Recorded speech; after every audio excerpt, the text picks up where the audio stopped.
So my dude's Valk here, and today I'm going to be showcasing Raiden Shogun. I'm going to be explaining a little bit how she works so you guys understand, and she is very, very strong. A little bit of a spoiler alert. This is also going to spoil the summons a little bit if you're curious about how my summons went, but be having a video release on that later on today. But this is a showcase. It's going to be a C3 R3 Raiden Shogun Constellation 3 R3 weapon. Fully maxed out, except for the talent levels, of course, because it's a new boss. Electro damage, a little bit high at 101%, and level 6 at 6 and 9 on the talent levels. The artifacts, I'm going to skim through real quick. You can pause at any point to see if there's anything you want to see. Other than that, R3, and these are the stats. So, if you see the big halo ring around her, if you want to know what that is her resolve passive.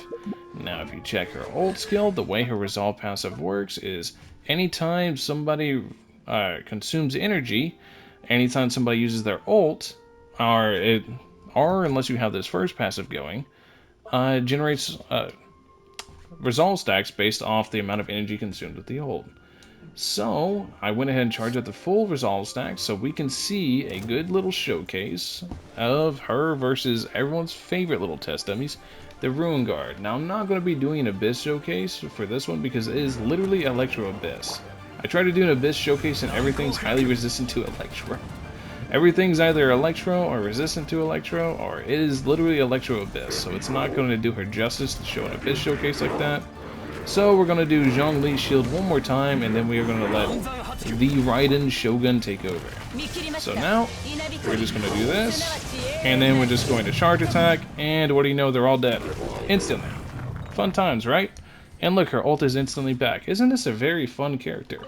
Now, before anybody says anything about buffs, that was literally just Zhongli's shield.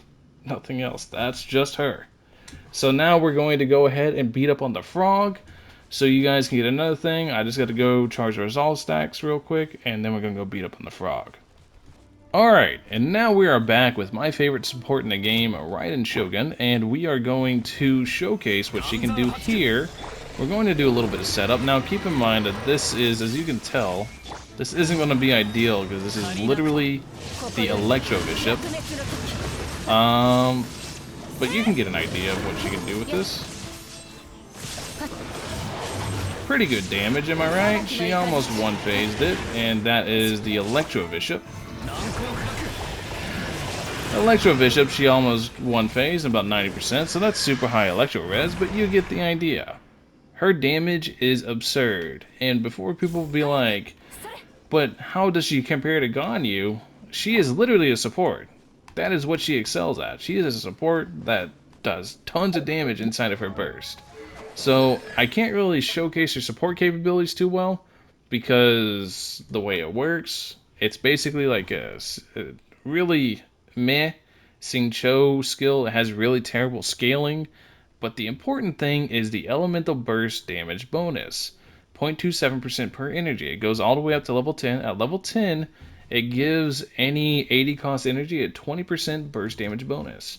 So it increases your burst damage, which means you can buff up Xingqiu's damage, so you have Xingqiu and Ball together, and you could be dealing lots and lots of damage. Now keep that in mind, that her ult works on its own. There's another little thing that I want to make sure to be clear about her ult as well. Her ult counts as ult damage. All normals and stuff inside of her ult, if you read it, they all count as ult damage. I think it says it somewhere towards the bottom of it. Yeah, while the state is active, her normal charge of plunging attack damage will be considered elemental burst damage.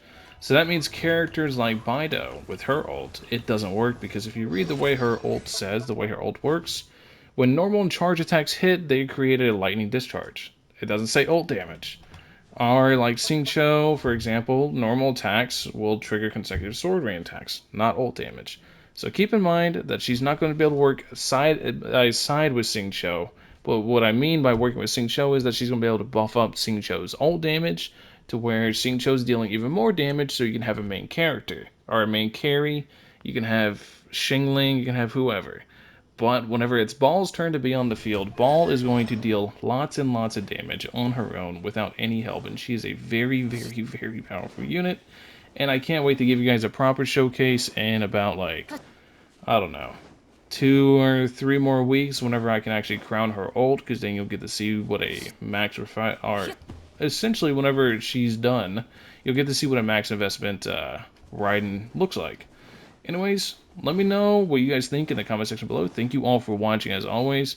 I will catch you guys in the next one. Peace.